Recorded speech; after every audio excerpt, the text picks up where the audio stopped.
Dear friends, it is a joy again to be here, talking to you who are listening on the other side. And we have made a short interruption because of the conditions of the pandemic that all of us we are suffering. Things are more complicated and we are experiencing, restrictions. But we want to continue. We want to continue our practice. And for me, the joy of preaching, the joy of sharing with you our faith, our belief, the life of God, the insights that the Holy Spirit, are given into our soul. This is what prompts me, and gives me the sweet intention, to be here this afternoon. Today, I'm going to continue talking about the manna, the bread from heaven. And I would like to read a text that is not unfamiliar to us from the book of Exodus.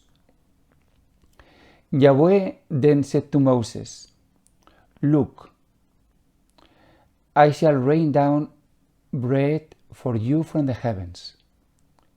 Each day the people must go out and collect their portion for the day.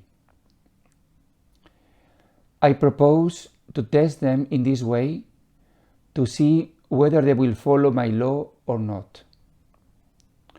On the sixth day, however, when they prepare what they have brought in, this must be twice as much as they collect on ordinary days." This is the word of the Lord.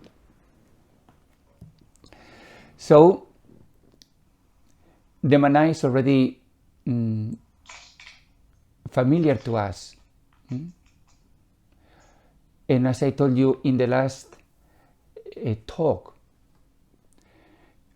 at the very beginning, the manna is experienced, is felt, as a frustration, because the people of Israel, they were used to the meat, to the fish, to the cucumber, melons, onions, etc., that had in Egypt. Instead, what they received was just a very plain, very simple food, enough to keep them going, but in a sense, tasteless and boring, every day the same. Today, I want to talk about the manna as food. Last time it was the manna as frustration. Today, I want to talk about the manna as food. There is a word here that really touches my heart. Every day, the people must go out and collect their portion for the day. So, every day, the people must go out and collect their portion for the day.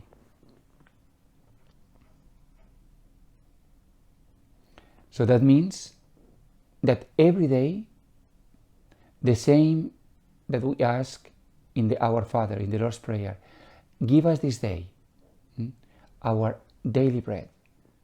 So every day, we are given as a gift. We are given as a gift. Enough food for the day.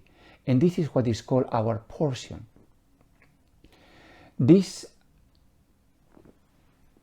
notion of portion, I believe, is of all the importance in our spiritual life. So every day God is going to give to me what I need for today. So my portion today is what will keep me going, spiritually speaking. And it's given to me today. So I can't forget what happened in the past, what will happen in the future, and receive what is given to me today. Sometimes, I used to go to the canteen and see the students. I remember that some students, especially the small ones, they go with their trays, to the dustbin to throw away the leftovers. And then I tell them, how come that you haven't eaten your vegetables and the fruit? Answer, I don't like them. I don't like them. But they are good for you. They are good food. Yes, but I don't like them. That is their answer. So I imagine that my life is the same. It's like a tray, And then the students, they receive maybe some rice, of course, some chick wings, but they also receive vegetables and fruit. This is their portion. Some things they like and some things they don't like. They eat the rice, the chicken wings, but the fruit and the vegetable they don't like. So then I reflect on my life. Every day God is also giving me, in my tray, that means in my day, in what is happening, in every experience I am going to have, the people I'm going to meet, the circumstances. God is going to arrange my portions, what is good for me. But in many, many occasions, my reaction is not very different from the little primary student, I eat what I like. I eat the rice. I eat the chicken wings. But then I want to throw out vegetables or fruit because I don't like them. And then I tell them, but do you know, fruit is very good for you. And also the vegetables are very good for you. But I don't like them. I know. But they are very good for you. So God also tells me the same. Vincent, you don't like hard work. You don't like sickness. You don't like frustration. Of course I don't like them. But then God is telling me, but they are very good for you. And then slowly my heart is changing. And I am learning, to receive in the tray of my life the small things that are happening every day. And I receive with gratitude, with a thankful heart, the pleasant things, the sweet things, but slowly I also come to appreciate, the things that are not so pleasant. If I receive bad news, if the computer does not work, happens, if there is anything unexpected, if there is a meeting or a meeting that is too long, all these things are my portion. And again, our spiritual practice is to receive them with a grateful heart. But here comes a problem, a big one.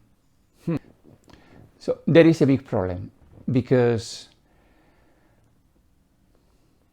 the difference with the primary students is that the food that we receive in our traits is very different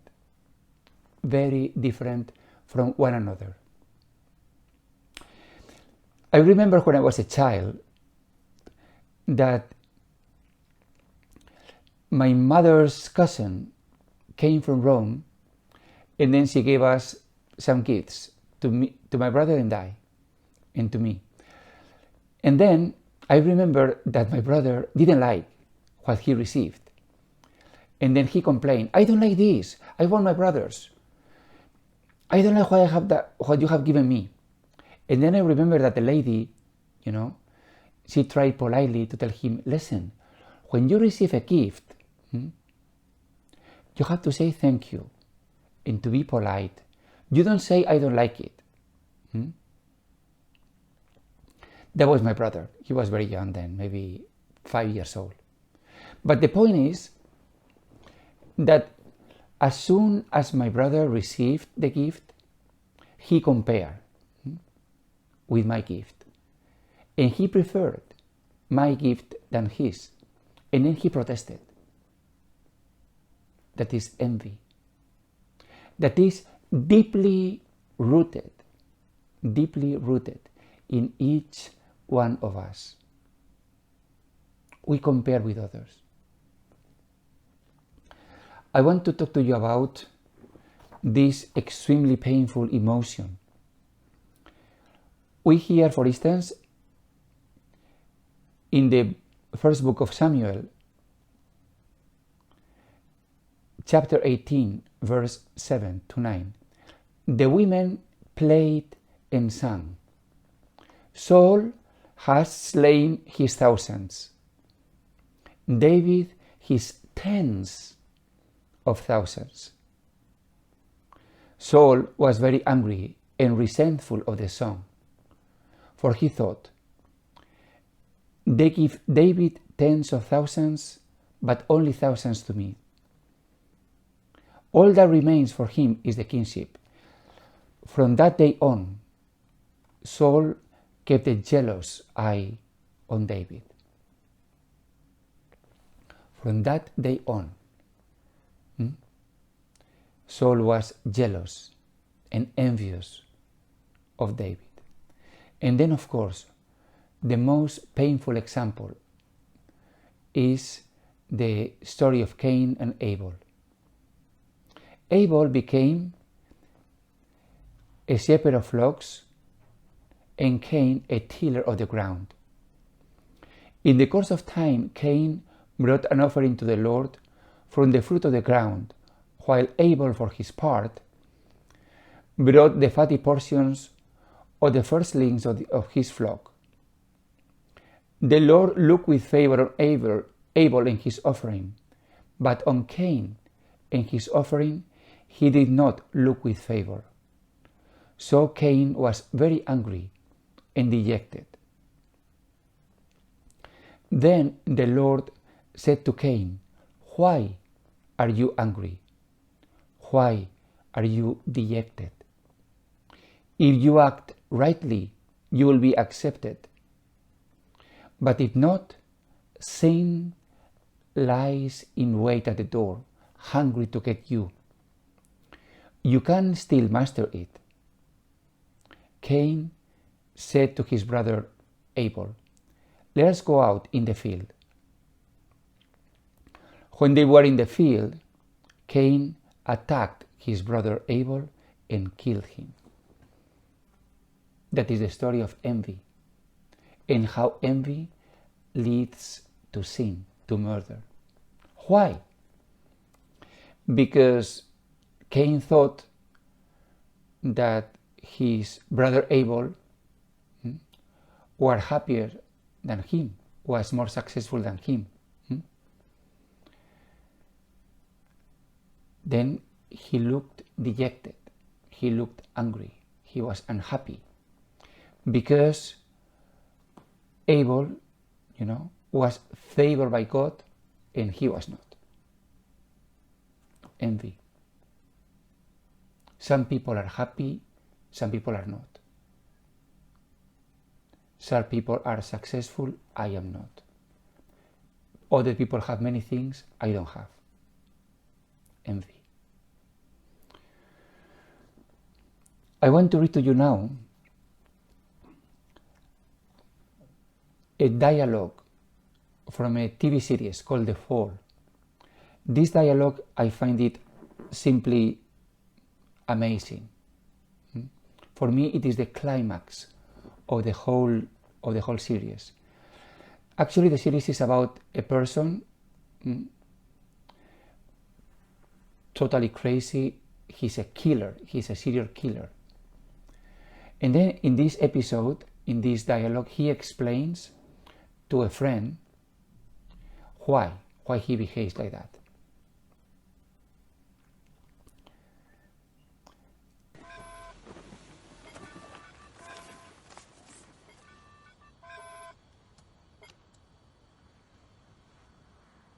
Why didn't you call earlier?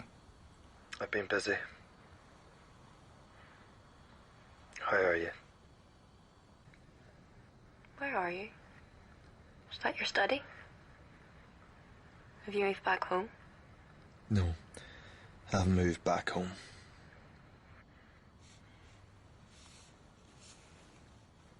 Really missed you. Have you? I think about you all the time. Every minute of every day. Is it painful? Yes. Good. Why good? Because other people's pain gives me pleasure. Even mine? Especially yours. Don't say that.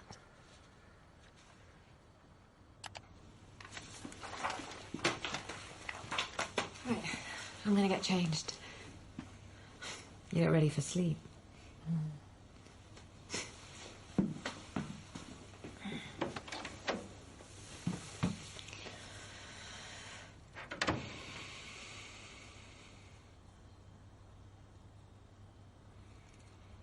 I've got something I want you to do for me.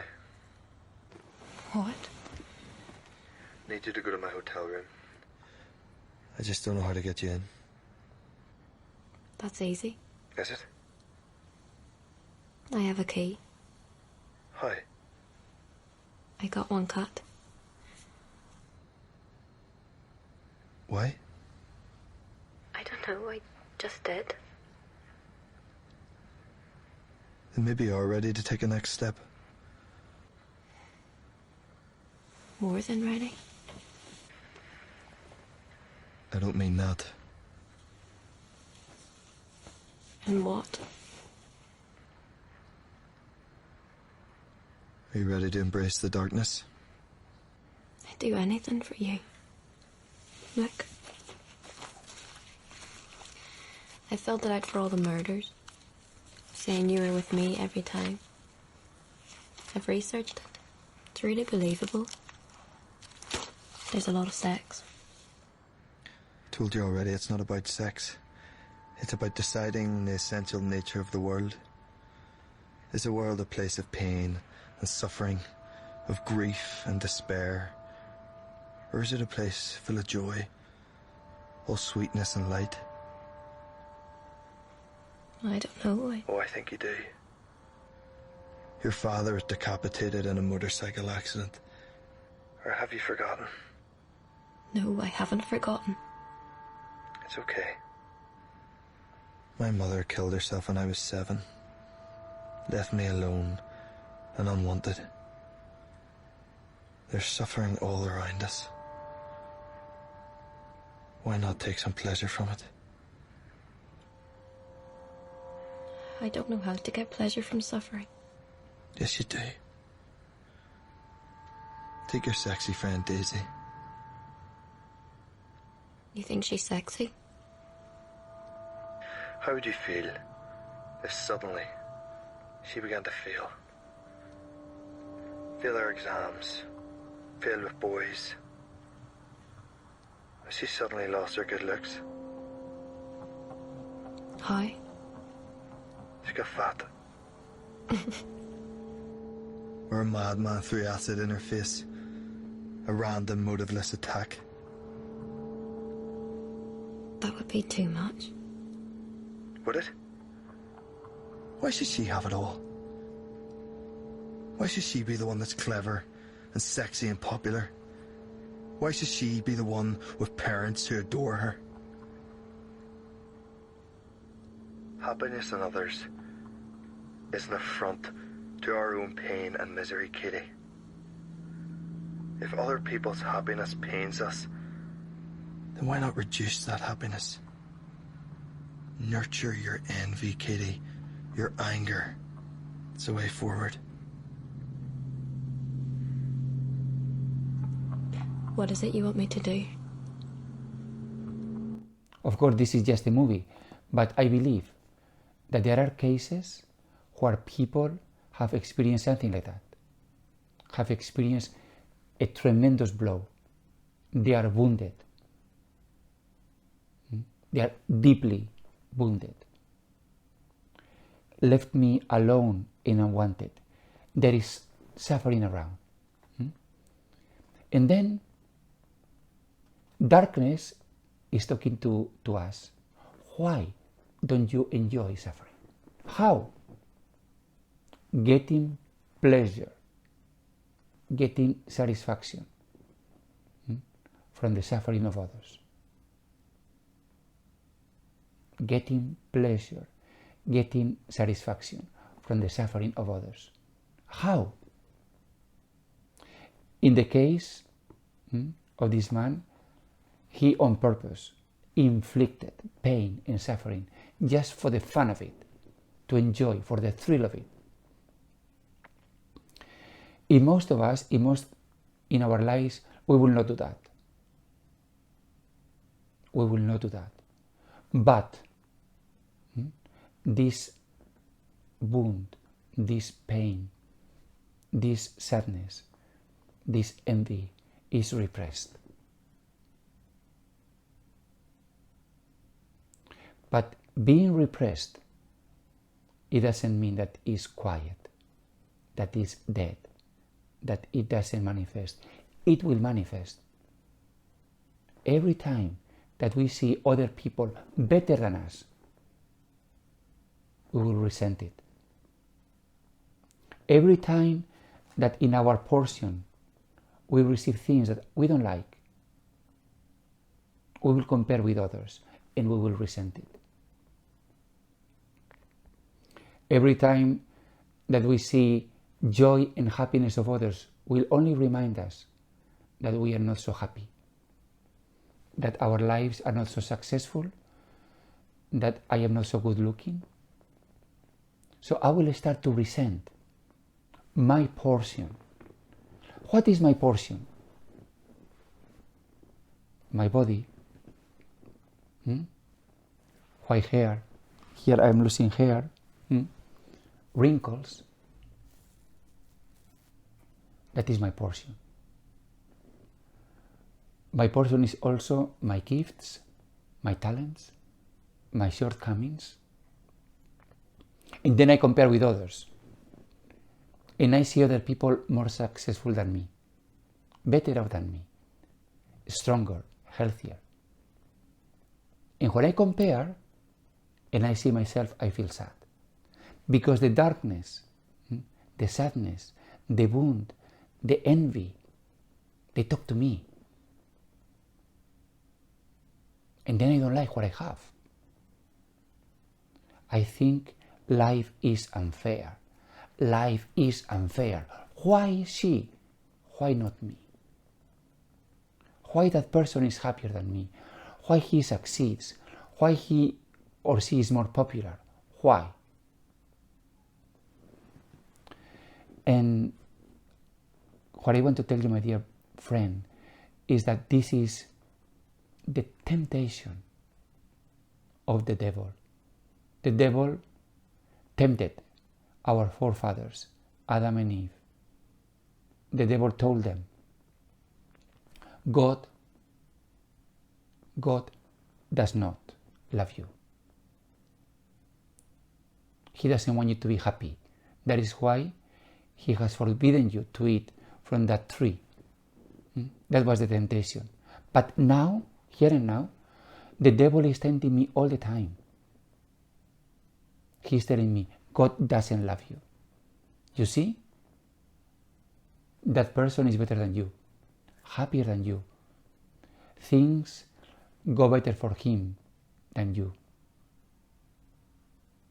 And then, conclusion, life is not fair. Conclusion, God does not love you. And then sadness, doubt, unhappiness. They start to creep in, We have to stop. It's tempting to think like this. That is why we call it temptation. It's attractive. Jesus himself was tempted. That means that what the devil was telling him was sweet and attractive and easy to understand. Maybe he's right.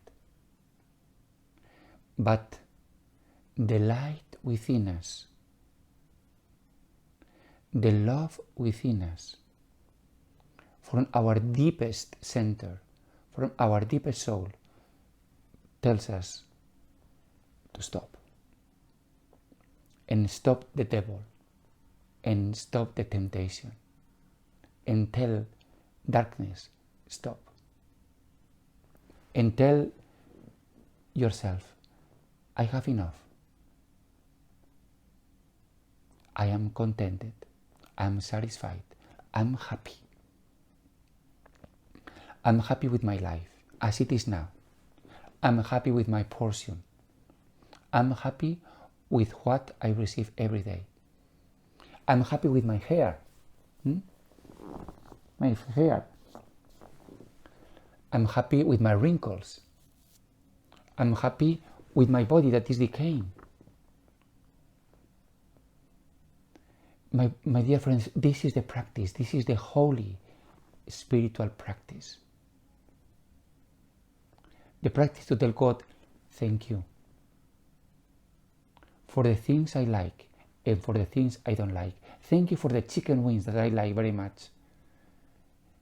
Thank you for the chips, but also thank you, for the vegetables that I don't like, because I don't like vegetables, but I know I need them. So if God puts in my tray, unpleasant things, I will say thank you, because I need them as well. And now, looking back in my life, I realize how all these very unpleasant things, painful things, frustrations, out of them, I have learned so much. I have received so much blessings. So, thank you.